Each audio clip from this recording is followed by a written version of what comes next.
பல ஆயிரக்கணக்கான படைப்புகளை படைத்திருக்கின்றான். அல்லாஹுடைய பொதுவான ஒரு நியதி, அல்லாஹுவால் படைத்திருக்கக்கூடிய ஒவ்வொரு அனைத்து படைப்பினங்களுக்கும் ஒரு ஆரம்பத்தையும் முடிவையும் வைத்திருக்கின்றான். அந்த எல்லா படைப்பினங்களும் மனிதர்களுக்காக இயங்கிக் கொண்டிருக்கும். சில வேளை அது ரொம்ப காலம் இயங்கக்கூடிய நேரத்தில் அதனுடைய இறுதியிலே சில பலகீனங்கள் ஏற்படும், சில குறைபாடுகள் ஏற்படும். அல்லாஹு சுப்ஹானஹு வ தஆலா இந்த மாதிரி தான் அநேகமான படைப்புகளை படைத்து வைத்திருக்கின்றான். அதனால பலவீனம் இயலாமை வரக்கூடிய நேரத்திலே அவைகளை நீக்குவதற்குரிய பல முயற்சிகளை மனிதர்கள் மேற்கொள்வார்கள். அது உயிருள்ளவைகளாக இருக்கலாம், உயிரற்றவைகளாக இருக்கலாம். ஏன் முதலாவது நாம் நம்முடைய உடலை எடுத்துக் கொள்ளலாம். காலம் போக போக உடலிலே பல வகையான தளர்வுகள் ஏற்படும், பலவீனங்கள் ஏற்படும்.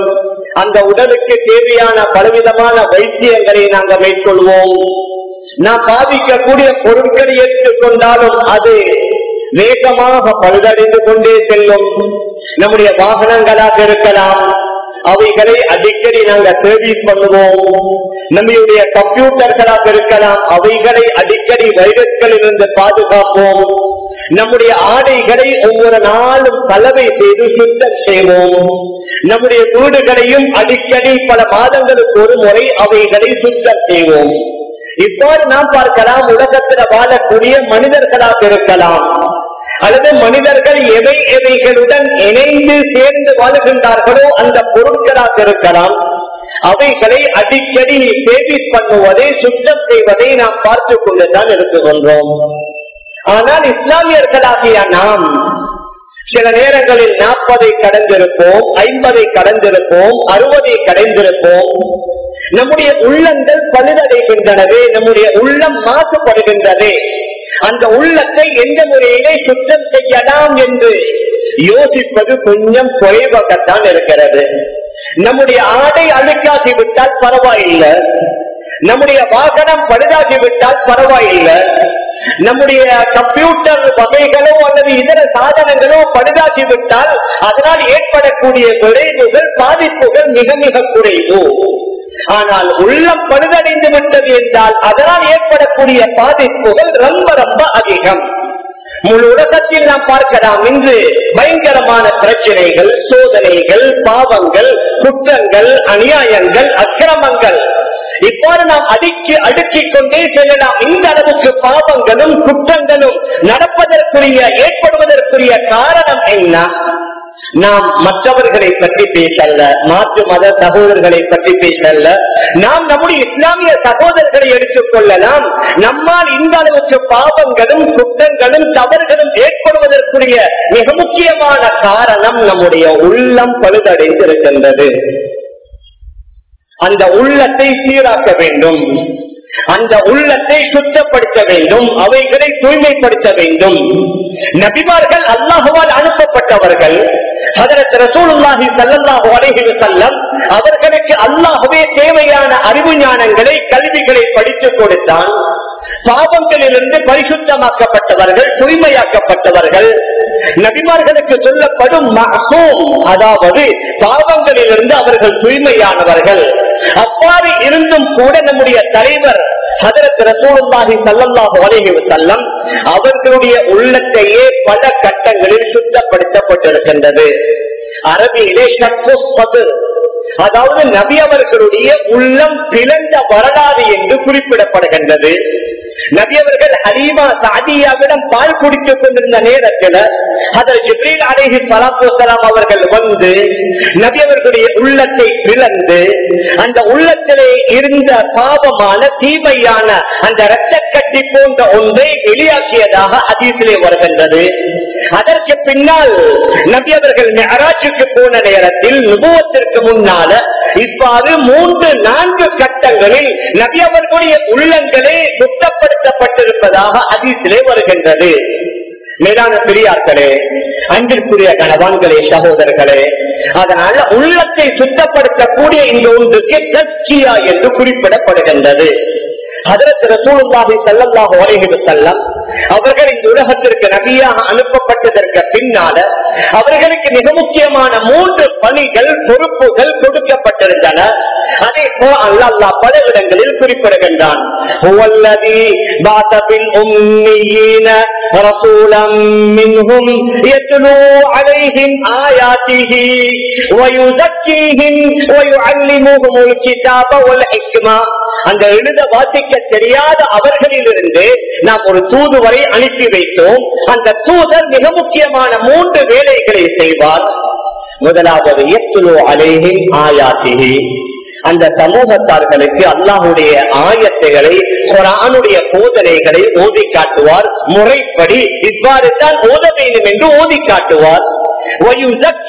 அவர்களை தூய்மைப்படுத்துவார், அவர்களுடைய உள்ளங்களை சுத்தப்படுத்துவார், வெளிரங்கமான பாவங்களிலிருந்தும் அவர்களை சுத்தப்படுத்துவார், மறைமுகமான உள்ரங்கமான பாவங்களிலிருந்தும் அவர்களை தூய்மைப்படுத்துவார். அல்ஹம்துலில்லாஹ், இன்று நம்மில் அநேகர் வெளிரங்கமான பாவங்களில் இருந்த நாம் நம்மை பாதுகாத்துக் கொண்டிருக்கிறோம். அது மதுபானமாக இருக்கலாம், விபச்சாரமாக இருக்கலாம், கொலை கொள்ளைகளாக இருக்கலாம், அநியாயங்களாக இருக்கலாம். இது போன்ற பயங்கரமான பெரும் பெரும் வெளிரங்கமான பாவங்களில் இருந்து நாம் நம்மை தூய்மைப்படுத்திக் கொண்டிருக்கின்றோம். ஆனால் இதைவிட பயங்கரமான பாவம் மறைமுகமான உள்ரங்கமான பாவம். குர்ஆன்ல அல்லாஹ் இந்த 2 பாவத்தையும் சுட்டி காட்டுகின்றான். பாவத்துடைய வெளிரங்கமான பாவத்தையும் நீங்கள் விடுங்கள், உள்ரங்கமான மறைமுகமான பாவத்தையும் நீங்கள் விடுங்கள். மறைமுகமான உள்ரங்கமான பாவம் என்றால் நம்முடைய உள்ளத்திலே உள்ள அசுத்தங்கள், நம்முடைய உள்ளத்திலே ஆணவம் இருக்கின்றது, அகம்பாவம் இருக்கின்றது, பெருமை இருக்கின்றது, பிடிவாதம் இருக்கின்றது, மற்றவர்களை தவறுதலாக அற்பமாக பார்க்கக்கூடிய உணர்வுகள் இருக்கின்றது. இதெல்லாம் உள்ளத்திலே உள்ள மிக பயங்கரமான பாவம். இது போன்ற பாவங்களின் மூலமாகத்தான் உலகத்தில் எத்தனையோ வகையான தவறுகள். அந்த ஆணவத்தை நீக்க வேண்டும், அகம்பாவத்தை நீக்க வேண்டும், பெருமையை நீக்க வேண்டும், பிடிவாதத்தை நீக்க வேண்டும். மேலான பெரியார்களே, அன்பிற்குரிய கணவான்களே, சகோதரர்களே, ஆனால் அந்த உள்ளத்தை தூய்மைப்படுத்தக்கூடிய அந்த முயற்சி கொஞ்சம் சமூகத்துல குறைவாகத்தான் இருக்கின்றது. இந்த உள்ளத்தை சுத்தப்படுத்தக்கூடிய இந்த வேலை மிக முக்கியமான ஒன்று. அதனால குர்ஆன்ல அல்லாஹ் கூறுகின்றான், பல விடயங்களின் மீது சத்தியம் செய்து, வஷ்ஷம்ஸி வதுஹாஹா வல்கமரி இதா தலாஹா வன்னஹாரி இதா ஜல்லாஹா. அதாவது சூரியனின் மீது சத்தியமாக, அதனுடைய பிரகாசத்தின் மீது சத்தியமாக, அதை அடுத்து வரக்கூடிய சந்திரனின் மீது சத்தியமாக, பகலின் மீது சத்தியமாக, அது சூரியனுடைய வெளிச்சத்தை கொண்டு வருகின்றது. இரவின் மீது சத்தியமாக, அது சூரியனுடைய வெளிச்சத்தை மூடிக்கொள்கின்றது. வானத்தின் மீதும் அதை உருவாக்கியவனின் மீது சத்தியமாக, பூமியை மீதும் அந்த பூமியை வட்டமாக படைத்தவனின் மீது சத்தியமாக, ஆத்மாவின் மீது, மனதின் மீது சத்தியமாக, அதை செட்டிப்படுத்தியவனின் மீது சத்தியமாக,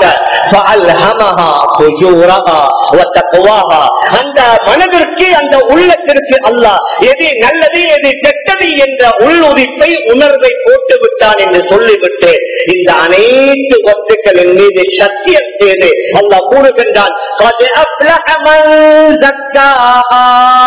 யார் அந்த உள்ளத்தை சுத்தப்படுத்தி விட்டாரோ, தூய்மைப்படுத்தி விட்டாரோ, அவர் தான் வெற்றி பெற்று விட்டார்.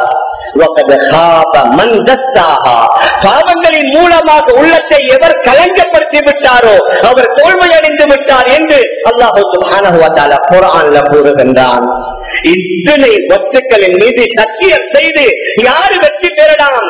தன்னுடைய உள்ளத்தை எவர் சுத்தப்படுத்துவாரோ, தூய்மைப்படுத்துவாரோ அவர் தான் வெற்றி பெற்று விட்டதாக அல்லாஹ் சுப்ஹானஹு வ தஆலா குர்ஆன்ல கூறுகின்றான். ஒரு சிலருக்கு அடிக்கடி உள்ளத்துல வரும், என்னிடத்தில் உள்ள இந்த தவறான பாவங்கள், செயல்கள், பேச்சுக்கள் போவதில்லை, சில பேர கோபம் வருது, ஆத்திரம் வருது. நான் ஆத்திரத்தில் அவசரத்தில் பேசி விடுகின்றேன். அதன் மூலம் பலருடைய உள்ளங்கள் புண்பட்டு விடுகின்றது. நான் திருந்தோனும், நான் என்னை மாற்றோனும் என்ற உணர்வு சிலபோது சிலர்களுடைய உள்ளங்களிலே வரும். ஆனால் இந்த உள்ளத்தை எதன் மூலம் சுத்தப்படுத்தலாம்? மேலான பெரியார்களே, சகோதரர்களே, ஹதரத் ரசூலுல்லாஹி ஸல்லல்லாஹு அலைஹி வஸல்லம் அவர்களுக்கு அல்லாஹ் சுத்தப்படுத்தக்கூடிய விடயங்களில் மிக முக்கியமான 2-3 விடயங்களை வஹீயுடைய ஆரம்பத்திலேயே குறிப்பிட்டு விட்டான். நபி அவர்களுக்கு மக்காவுல நபிப்பட்டம் கொடுக்கப்பட்ட அந்த ஆரம்ப வேளையில இறங்கிய சூரா தான் யா அய்யுஹல் முஸம்மில், யா அய்யுஹல் முத்தஸிர் என்று சொல்லக்கூடிய அந்த 2 சூறாக்களும். அந்த முஸம்மில் என்ற சூறாவுல அல்லாஹ் யா அய்யுஹல் முஸம்மில் குமில் லைல இல்லா கலீலா நிஸ்ஃபஹு அவ் இன்குஸ் மின்ஹு கலீலா அவ் ஜித் அலைஹி வரத்திலில் குர்ஆன தர்தீலா இன்னா சனுகி அலைக கௌலன் ஸகீலா இன்ன நாஷிஅத்தல் லைல் ஹிய அஷத்து வத்அன் வ அக்வமு கீலா.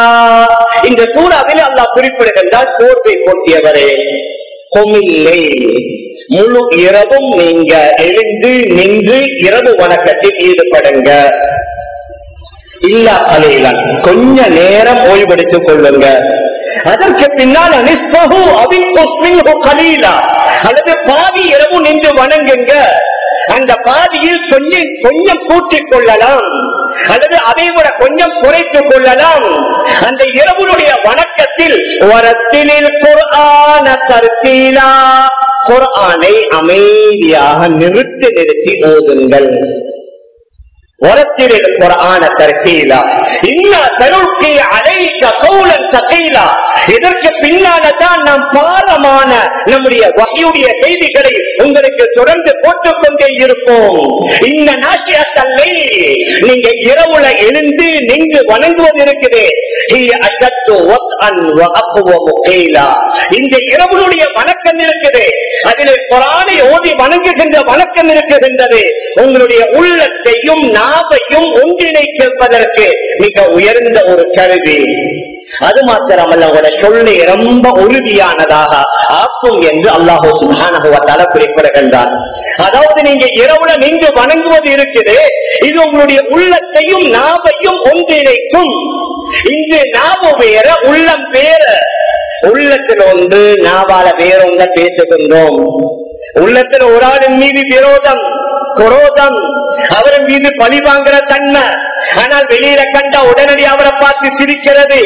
உள்ளமும் நாவும் ஒன்றுபடல்ல, உள்ளமும் நாவும் இணையல்ல. ஏன்? உள்ளத்தில் அந்த தூய்மை சுத்தம் வரல. முதலாவது உள்ளத்தை தூய்மையாக்கிறதற்கு அந்த உள்ளத்திலே உள்ள வஞ்சகம், பெருமை, ஆணவம், அகம்பாவம், இது போன்ற மறைமுகமான அனைத்தை விட்டும் உள்ளத்தை நீக்கி அதற்கு பின்னால் அல்லாஹுவை பற்றி, அல்லாஹுடைய வல்லமைகள், அவனுடைய குதிரத்துகள், அவனுடைய சக்திகள், அவன் கடந்த காலங்களிலே செய்த எவ்வாறெல்லாம் அவனுடைய அதிகாரிகளை பாதுகாத்தான், அவனை எதிர்த்த, அவனை ஏற்றுக்கொள்ளவர்களை அழித்தான் போன்ற அது சம்பந்தப்பட்ட அல்லாஹுடைய குதிரை சம்பந்தமானவைகளை உள்ளத்திலே பதிய வைக்க வேண்டும். மேலான பெரியார்களே, சகோதரர்களே, அதனால் இந்த ஆயத்தில் நாம் பார்க்கலாம், உள்ளமும் நாமும் ஒன்றுபடணும், உள்ளத்தை தூய்மைப்படுத்தணும், உள்ளத்தை சுத்தப்படுத்த வேண்டும் என்றால் மிக முக்கியமான 2 விடயங்களை அல்லாஹ் இந்த ஆயத்திலே ஞாபகப்படுத்துகின்றான். ஒன்று, இரவுடைய தொழுகை. ஆனா எங்கள் அநேகமானவர்கள் நாங்க நினைக்கிறது கியாமுல் லைல் என்ற ரமதான்ல மாத்திரம். இந்த சூரா ரமதான்ல இறங்கிய சூரா அல்ல. இந்த சூரா ரமதான்ல செய்யக்கூடிய அமல்களை உற்சாகப்படுத்தி இறக்கப்பட்ட சூரா அல்ல. வாழ்நாளில் பொதுவாக ஒவ்வொரு நாளும் நீங்கள் உங்களுடைய இரவு வணக்கத்திற்கு ஒரு நேரத்தை ஏற்படுத்திக் கொள்ளுங்கள். அந்த இரவுடைய வணக்கத்தில் குர்ஆனை நீங்கள் அமைதியாக நிறுத்தி ஓதுங்கள். குர்ஆன் என்பது அல்லாஹுடைய கலாம். குர்ஆனுக்கு நாம் சொல்லுவோம் கலாமுல்லாஹ், அல்லாஹுடைய கலாம். அந்த கலாமுல்லாஹுடன் இணைய அந்த உள்ளம் தூய்மையாகும், உள்ளம் சுத்தமாக ஆகும், உள்ளம் பரிசுத்தமாக ஆகும். மேலான பெரியார்களே, சகோதரர்களே, அதனால மிக முக்கியமான 2 விடயங்கள். ஒன்று இரவுடைய வணக்கம், இரண்டாவது ஓதப்படக்கூடிய திலாவத்துல் குர்ஆன். ஆனால் நாம் பார்க்கலாம் ரமதான் அல்ஹம்துலில்லாஹ் ஓரளவுக்கு கியாமுல்லைலுடைய வணக்கங்களுக்கு நாங்க முக்கியத்துவம் கொடுப்போம். ஆனால் ரமதான் முடிந்து விட்டது என்றால் அந்த இரவுடைய தொழுகைக்கு அநேக மாணவர்கள் முக்கியத்துவம் கொடுப்பதில்லை, ஒரு சிலர்களை தவிர. 4 கலீஃபாக்கள் உலகத்துடைய பல பாகங்களை ஆட்சி செய்து கொண்டிருந்த நேரத்தில் அவர்களால் நியமிக்கப்பட்ட கவர்னர்கள் மாருக்கு அறிவுரை செய்த நேரத்தில் மிக முக்கியமான ஒன்று, நீங்க இரவுடைய தொழுகை தஹஜ்ஜுத் தொழுகையை விட்டு விடாதீர்கள். அதன் மூலம் தான் பகலிலே ஏற்படக்கூடிய எல்லா வகையான பிரச்சனைகளையும் நீங்க எதிர்கொள்ளலாம் என்ற அறிவுரையை 4 கலீஃபாக்கள் தனக்கு கீழால் உள்ள முக்கியமான பதவிகளில் உள்ள சஹாபாக்களுக்கு சொல்வார்கள். 2வது திலாவத்துல் குர்ஆன். ஒரு காலத்துல கூட்டாக நடந்தது. நாங்க சிறு குழந்தையாக இருந்த நேரத்துல ஒவ்வொரு ஊர்கள்ல கிராமங்கள்ல பார்க்கலாம், ரமதான்ல மாத்திரமல்ல ஹிஸ்புல் குர்ஆன் ஒவ்வொரு நாடும் காலையில விசேஷமா வெள்ளிக்கிழமை காலைகள்ல ஹிஸ்புல் குர்ஆன் என்று சொல்லி மஸ்ஜிதுக்கு வரக்கூடியவர்கள் எல்லோரும் சேர்ந்து குர்ஆன் ஓதுவாங்க. ஒரு காலத்துல குர்ஆன் கூட்டாக ஓதப்பட்டது. அதற்கு பின்னால ஒரு கருத்து, குர்ஆனை சும்மா ஓதிக்கொண்டிருக்காதீங்க, குர்ஆனை விளங்கி ஓதுங்க அந்த ஒரு பேச்சு ஒன்று வந்துச்சு. அதனால குர்ஆனை விளங்குவோம், குர்ஆனை படிப்போம் என்று வந்து இப்பொழுது குர்ஆனை விளங்குவதில் ஈடுபட்டு அதை ஓதுவதில் நாங்கள் கொஞ்சம் பின்வாங்கி விட்டோம். மேலான பெரியார்களே, சகோதரர்களே, குர்ஆன் ஓதுவது தனியான ஒரு வணக்கம். திலாவத்துல் குர்ஆன் தனியான ஒரு இபாதத். நிறைய இந்த சபையில் உள்ளவர்கள் நீங்க ரமதான்ல உம்ராவுக்கு போவீர்கள். அந்த மக்காவுல மதீனாவுடைய ஹரம் ஷரீஃப்ல நாங்க துஹர்ல இருந்து மக்ரிப் வரைக்கும் அங்க முழு உலகத்திலிருந்து வரக்கூடிய மக்கள் என்ன செய்யறாங்க? வெறும் எல்லோரும் அரபி தெரிந்தவர்களா? எல்லோரும் குர்ஆனுடைய விளக்கத்தை தெரிந்தவர்களா?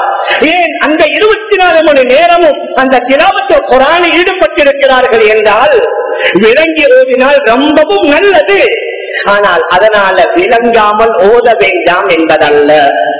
அதுல எந்த அளவுக்கு நாங்க குர்ஆனில் ஈடுபடுவோமோ அதன் மூலம் நம்முடைய உள்ளம் சுத்தமாகும். நான் சொன்னதல்ல, குர்ஆன்ல சூரா முஸம்மில் அல்லாஹ் கூறுகின்றான், குர்ஆனை நீங்க ஓதுங்க, அமைதியாக ஓதுங்க, நிறுத்தி நிறுத்தி ஓதுங்க, அதன் மூலம் உங்களோட உள்ளம் சுத்தமாகும்.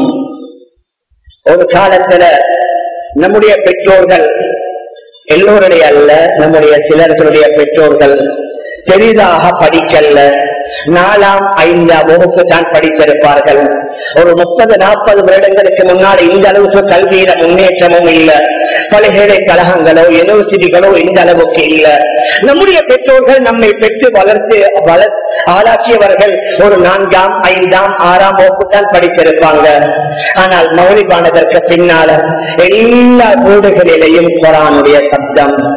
ஏன் அந்த கையில டிவியும் இல்ல, ஹேண்ட்போனும் இல்ல, லேப்டாப்பும் இல்ல, ஐபேடும் இல்ல, கம்ப்யூட்டரும் இல்ல, எல்லா வீடுகள்ல குர்ஆனுடைய சப்தம். 70 வயதை தாண்டிய நம்முடைய தந்தை குர்ஆன் ஓதுவார். நாமே சொல்லுவோம், என்னுடைய பாப்பா கண்ணாடி போடாமல் குர்ஆன் ஓதுவார்.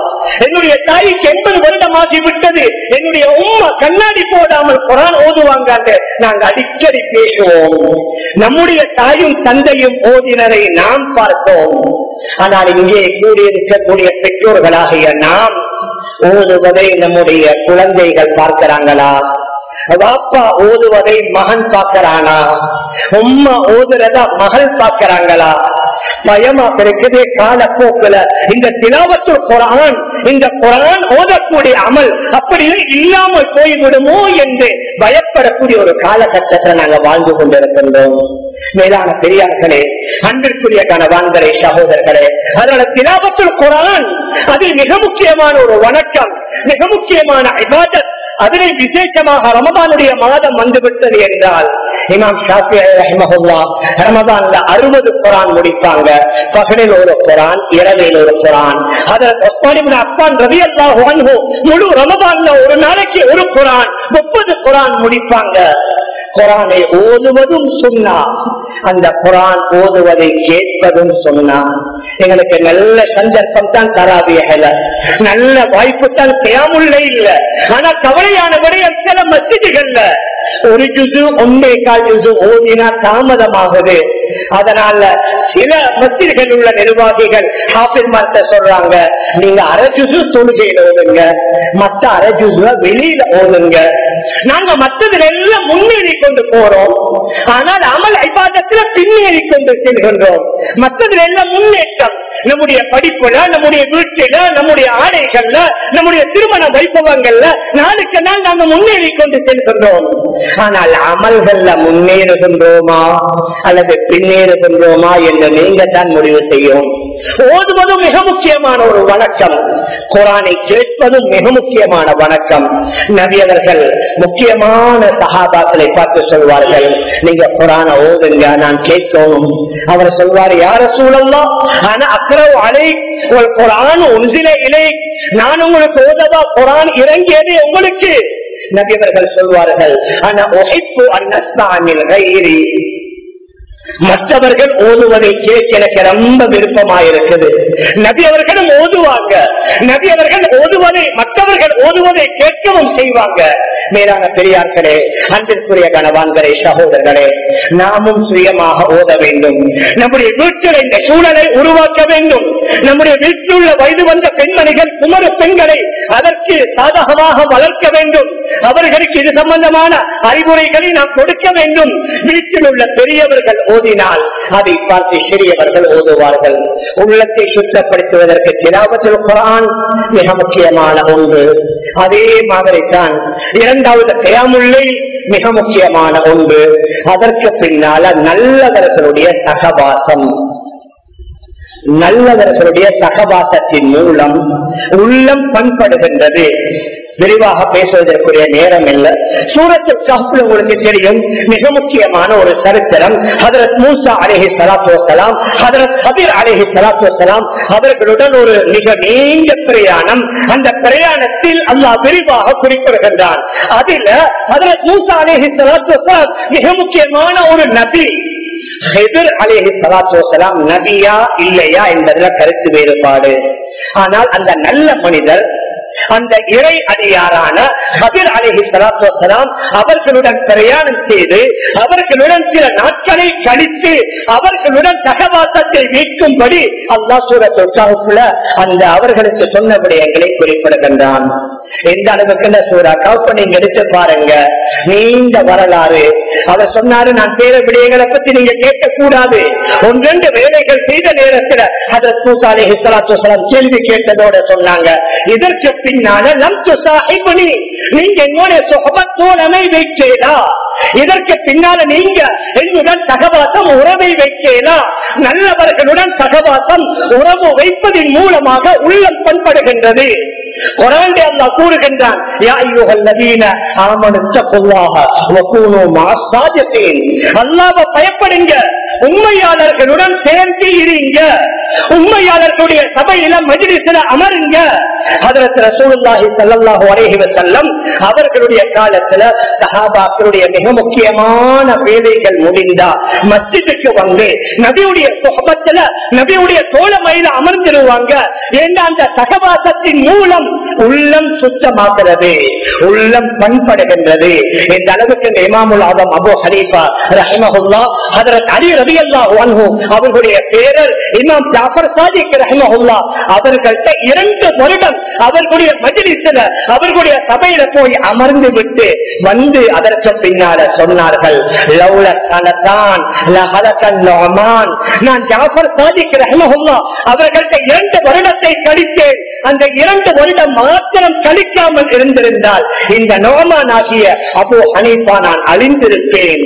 பெரிய இமாம், ஆனால் ஒரு ஆன்மீக துறையிலே தேர்ச்சி பெற்ற ஒரு இறையடியாருடைய சபையில அவருடைய மஜ்லிஸ்ல போய் இமாமுல் ஆதம் அபூ ஹனீஃபா ரஹ்மஹுல்லாஹ் அவர்கள் அமர்ந்திருக்கின்றார்கள். அதே மாதிரி தான் இமாம் அஹ்மத் பின் ஹம்பல் ரஹ்மத்துல்லாஹி அலைஹி அவர்களுடைய காலத்திலே வாழ்ந்த பிஷ்ருல் ஹாஃபி சொல்லக்கூடிய மிகப்பெரிய இறைநேசருடைய சபையில போய் அமர்ந்திருப்பாரு. அவருடைய ஒரு மாணவர் கேட்பார், இவ்வளவு பெரிய ஒரு ஆளின் நீங்க அந்த பிஷ்ருல் ஹாஃபி ரஹ்மஹுல்லாஹ் அவர்களுடைய சபையில போய் அமர்கின்றீர்களே? இமாம் அஹ்மத் கூறுவார்கள், நான் ஆலிம் பி கிதாபில்லாஹ், நான் அல்லாஹ்வுடைய கிதாபை அறிந்திருக்கிறேன். ஹுவ ஆலிமுன் பில்லாஹ், ஆனால் பிஷ்ருல் ஹாஃபி அல்லாஹ்வை அறிந்திருக்கிறாரு. நான் அல்லாஹுடைய கிதாபை அறிந்திருக்கிறேன்.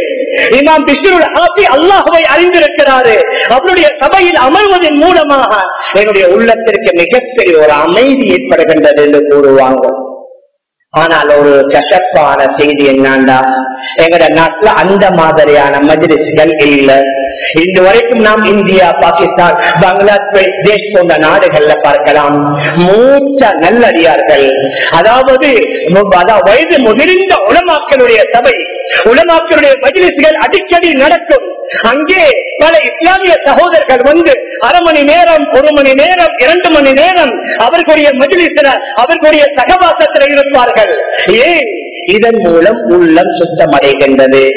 மேலான பெரியார்களே, சகோதரர்களே, அதனால தான் நாங்க அரபி மதரசாக்கள் ஒரு காலத்துல இரவு போர்டிங்கோட இருந்தது. என்ன, வெறும் ஹதரத்திட படித்து விட்டு வருவது மாத்திரம் அல்ல, அந்த உஸ்தாதுடைய சகவாசத்தில் இருக்கணும், அவர்களுடைய சுகத்துல தோழமையில் இருக்கணும். இன்று சில மதரசாக்கள்ல போய் படித்து விட்டு வருகின்றார்கள். ஆனால் அதை விட கூடுதலாக இரவு தங்கி இரவுடைய தொழுகைகளில் ஈடுபட்டு சில தவறுகள் நடக்கலாம்.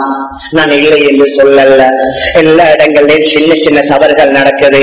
ஆனால் இந்த தவறுகளுக்காக அந்த உஸ்தாத்மார்களுடைய சகவாசம், அவர்களுடைய சுஹபத், அவர்களுடைய தோழமை விடுபட்டதனால நாங்க அதனால் ஏற்படக்கூடிய விளைவுகளையும் நாங்க பார்க்கலாம். எந்த அளவுக்கு இப்ப யூனிவர்சிட்டிகள்ல அந்த லெக்சரர் வருவாரு, படிப்பிப்பாரு, போயிடுவாரு. அதை விட ஒரு படி மேல் இப்ப ஆன்லைன் வந்திருக்குது. அவர் வீட்டு அறையிலே உட்கார்ந்து படிக்கிறாரு. அது உலக கல்வியோ மறுமையுடைய சரியாவுடைய எந்த கல்வியாக இருந்தாலும் சரி, கல்வி கிடைக்கும்.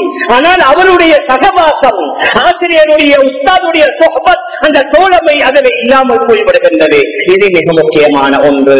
மேலான பெரியார்களே, சகோதரர்களே, எங்களுடைய நாட்கள் இல்லாவிட்டாலும் அதை நாங்க உருவாக்கணும். குறைந்தபட்சம் ரமதான்ல இஅ்திகாஃப், அல்ஹம்துலில்லாஹ், கடைசி பத்துல நிறைய மஸ்ஜிதுகள்ல இஅ்திகாஃப்ல இருக்கிறாங்க. முக்கியமான உலமாக்கள் இருக்கிறார்கள். அந்த இஅ்திகாஃப்ல ஒரு 10 நாள் இருந்தாலும் அந்த உலமாக்களுடைய சகவாசம், அவர்களுடைய தோழமை நமக்கு கிடைக்கும். இதன் மூலமும் உள்ளம் பட்படுகின்றது. கடைசியாக அல்லாஹ்வுடைய ஜிக்ர், ஜிக்ரின் மூலமாகவும் உள்ளம் சுத்தமாகிறது. நபி அவர்கள் சொன்னார்கள், லிகுல்லி ஷைஇன் ஸகாலா வ ஸகாலத்துல் குலூபி ஸிக்ருல்லாஹ். ஒவ்வொரு வஸ்துவையும் சுத்தப்படுத்தக்கூடிய ஒன்று இருக்குது. உள்ளத்தை சுத்தப்படுத்துவது அல்லாஹ்வுடைய ஜிக்ர், உள்ளத்தை தூய்மைப்படுத்துவது அல்லாஹ்வுடைய ஜிக்ர். மேலான பெரியார்களே, அன்பிற்குரிய கணவான்களே, சகோதரர்களே, குர்ஆன்ல ஜிக்ர் சம்பந்தமாக நிறைய ஆயத்துக்கள். யா அய்யுஹல்லதீன ஆமனு ذ்குருல்லாஹ ذிக்ரன் கஸீரா வஸப்பிஹூஹு புக்ரத்தன் வஅஸீலா. ஈமான் கொண்டவர்களே, அல்லாஹ்வை அதிகமாக திக்ர் செய்யுங்கள். காலையிலும் மாலையிலும் அவனை நீங்கள் ஞாபகம் செய்யுங்கள். ஃபஇதா கதைதுமுஸ் ஸலாஹ ஃபذ்குருல்லாஹ கியாமன் வகூதன் வஅலா ஜுனூபிக்கும். நீங்க தொழுகையை தொழுது முடித்தீர்கள் என்றால் இந்த நிலையில, அமர்ந்த இருப்பிட, படுத்த படுக்கையில ஒரு அல்லாஹ்வை ஞாபகம் செய்யுங்கள். இவ்வாறு குர்ஆன்ல பல இடங்கள்ல திக்ர் சம்பந்தமான ஆயத்துகள் இருக்குது. தொழுகைக்கு வுது செய்யணும், இடம் சுத்தம், உடை சுத்தம், கிப்லாவை முன்னோக்கிறது, அந்த நேரம் பரதான தொழுகையின் நேரம். ஆனால் திக்ருக்கு இந்த ஒரு நிபந்தனையும் இல்லை. சுத்தத்தோட, சுத்தம் இல்லாமல் குளிப்பு கடமையாக இருந்தாலும் திக்ர்களை செய்யலாம். மேலான பெரியார்களே, அன்பிற்குரிய கணவான்களே, சகோதரர்களே, நாங்க பார்க்கலாம், ஐங்கால பரதான தொழுகை முடிந்த உடனேயே அந்த 33 தரவ திக்ரோட அநேகமானவர்கள் முடித்துக் கொள்கின்றார்கள். ஆனால் இவ்வாறு அல்ல. நாங்க மற்றவைகளுக்கு நாங்க ஒவ்வொரு நாளும் நம்முடைய அந்த சோசியல் மீடியாவுக்கு, நம்முடைய பேஸ்புக்கு, நம்முடைய வாட்ஸ்அப் வைபர்களுக்கு எவ்வளவு காலங்களை, நேரங்களை கொடுக்குகின்றோம். அது மக்களுடனான தொடர்பு, மக்களுடைய தொடர்பை கொஞ்சம் குறைப்போம். காலிக்காகி அல்லாஹுடன் தொடர்பை ஏற்படுத்துவோம். அல்லாஹுடைய திக்ர் ஒரு காலத்துல கூட்டாக நடந்தது. இந்த நாட்டில வந்து பல சேசுமார்கள் ஒவ்வொரு தரீக்காக்களை உருவாக்கி கூட்டான அடிப்படையிலே திக்ர் நடந்தது. அதற்கு பின்னால அந்த கூட்டு திக்ர் இருக்கிறதா இல்லையா என்ற வாத பிரதிவாதங்கள் ஏற்பட்டு கூட்டு திக்ரும் குறைந்திருச்சு, தனியான திக்ரும் குறைந்திருச்சு. மேலான பெரியார்களே, அன்பிற்குரிய கணவான்களே, சகோதரர்களே, நான் சொல்லல, குர்ஆன்ல எக்கச்சக்க எக்கச்சக்கமான ஆயத்துகள், நபி அவர்களுடைய நூற்றுக்கணக்கான ஹதீஸ்கள். ஹதரத் ரசூலுல்லாஹ் மிஅராஜுடைய பிரயாணம் நம்ம எல்லோருக்கும் தெரியும். ஒரே ஒரு சந்தர்ப்பம் தான் மிஅராஜ்ல நபி அவர்கள் எல்லா நபிமார்களையும் சந்தித்த ஒரு சந்தர்ப்பம். ஹதரத் இப்ராஹிம் அலைஹிஸ்ஸலாத்து வஸ்ஸலாம் அவர்களையும் நபி அவர்கள் சந்தித்தார்கள். ஹதரத் இப்ராஹிம் அலைஹிஸ்ஸலாத்து வஸ்ஸலாம் ரசூலுல்லாஹி ஸல்லல்லாஹு அலைஹி வஸல்லம் அவர்களை சந்தித்து உங்களுடைய உம்மத்திற்கு என் சலாத்தை சொல்லுங்கள் என்று சொல்லிவிட்டு அவர்கள் சொன்ன மிக முக்கியமான மெசேஜ், மிக முக்கியமான செய்தி என்ன? ஒரு உம்மத்திற்கு சொல்லுங்க, தையிபத்து துர்பா, சுவர்க்கத்தில் உள்ள மண் ரொம்ப நல்ல மண், விவசாயம் செய்வதற்கு பொருத்தமான மண், அஸ்பத்துல் மா, நல்ல மதுரமான நீர், அங்கே எக்கச்சக்கமான வெற்றி நிலங்கள் இருக்குது. அதனால உங்களோட உம்மத்தினர்கிட்ட சொல்லுங்க, அங்கே மரங்களை நட்டிக்கொள்ள சொல்லுங்க. அங்குள்ள மரம் சுப்ஹானல்லாஹ், அல்ஹம்துலில்லாஹ், லா இலாஹ இல்லல்லாஹ், அல்லாஹு அக்பர் என்ற இந்த திக்ரை செய்து அங்கே மரத்தை நட்டிக்கொள்ள சொல்லுங்கள். ஒரே ஒரு தடவை சந்தித்த சந்திப்பு. சில பேர் எங்களுடைய உள்ளத்தில் நினைக்கலாம் வேறொரு மெசேஜ் கிடைக்கலையா ஹதரத் இப்ராஹிம் அலைஹிஸ்ஸலாத்து வஸ்ஸலாம் அவர்களுக்கு. ஆனால் அவர்களுக்கு பட்டது ஆக முக்கியமான ஒரு செய்தி, ஒரே ஒரு மெசேஜை நபி அவர்கள் சொன்னார்கள். உங்களோட உம்மத்திற்கு சொல்லி அங்கே அதிகமான மரங்களை நட்டிக்கொள்ள சொன்னார்கள். மேலான பெரியார்களே, அன்பிற்குரிய கணவான்களே, சகோதரர்களே, அதனால டைம் எடுத்து நேரம் எடுத்து உட்கார்ந்து கொண்டு நாங்கள் திக்ர் செய்யணும். திக்ரின் மூலமாக உள்ளத்தில் அமைதி ஏற்படுது. பலர் வந்து சொல்வாங்க, ஹஸரத் என்ன செஞ்சாலும் டென்ஷன், என்ன செய்தாலும் பிரச்சனை, உள்ளத்துல ஒரே பயங்கரமான குழப்பமா இருக்குது. குர்ஆன் அல்லாஹ் கூறுகின்றான், அலா பிதிக்ரில்லாஹி தத்மஇன்னுல் குலூப், திக்ரின் மூலமாக உள்ளம் அமைதி பெறுகின்றது. நீங்க கொஞ்ச நேரம் உட்கார்ந்து திக்ர் செய்து பாருங்க, தஸ்பீஹ் செய்து பாருங்க, இஸ்திக்பார் செய்து பாருங்க, உள்ளத்தில் அல்லாஹ் எவ்வளவு பெரிய அமைதி ஏற்படுத்துகின்றான். ஹதரத் அபூ ஹுரைரா ரலியல்லாஹு அன்ஹு சொல்வார்கள், உலகத்தில் ஆக கூடுதலான தடவை உச்சரிக்கப்படக்கூடிய ஒரு பெயர் என்றா அபூ ஹுரைரா ரலியல்லாஹு அன்ஹு, ஒரு நாளைக்கு நான் 12,000 தடவை திக்ர் செய்வேன். செய்துவிட்டு சொல்வார்கள், உஸப்பிஹுல்லாஹ பிகத்ரி துனூபி, என்னுடைய பாவத்துடைய அளவுக்கு நான் தஸ்பீஹ் செய்கின்றேன். உண்மையில் அந்த அளவுக்கு பாவங்கள் செய்திருக்க மாட்டாங்க. 12,000 தடவை திக்ர் செய்கிறேன் என்று கூறுவார்கள். ஹதரத் அபூ தர்தா ரலியல்லாஹு அன்ஹு அறிவிக்கிறார்கள், லஅன் உகப்பிருல்லாஹ 100 மர்ரா அஹப்பு இலைய மின் அன் அத்தஸத்தக பிமியத்தி தீனார், நான் 100 தங்க காசுகள் தோல் அல்லாஹ்வுடைய பாதையில சதகா கொடுப்பதை விட ஒரு 100 தடவை அல்லாஹு அக்பர் என்று சொல்வது எனக்கு விருப்பமானது. மேலான பெரியார்களே, அன்பிற்குரிய கணவான்களே, சகோதரர்களே, அதனால் அல்ஹம்துலில்லாஹ் எங்களுடைய வெளிரங்கமான அமல்கள் ஓரளவு வந்திருச்சு.